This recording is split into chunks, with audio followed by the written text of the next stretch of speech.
Good morning everyone. এতিয়া মই ৰাতিপুৱা চাহ খাবলৈ ওলাইছে। এই ঘৰতে পকৰি বনাইছে। এই ডাঙৰ পকৰি বনাইছে। এটা জ্বলা পকৰি। এই জ্বলা পকৰি বনাইছে। এই চাহ ৰেডি। এই পানী, এই পানীটো আগতে খাই লওঁ।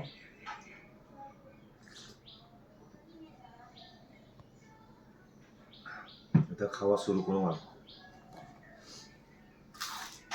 ভালো হয়েছে এটা, মজা লাগছে খা।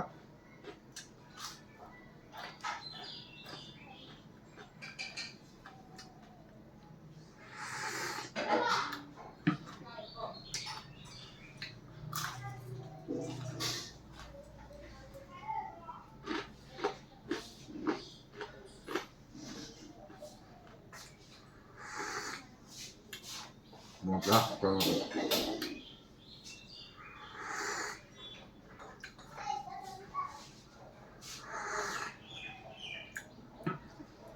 সদায় যদি এনেকৈ খাবলৈ পায় আৰু একদম মস্তি আৰু মজা লাগিছে খাই।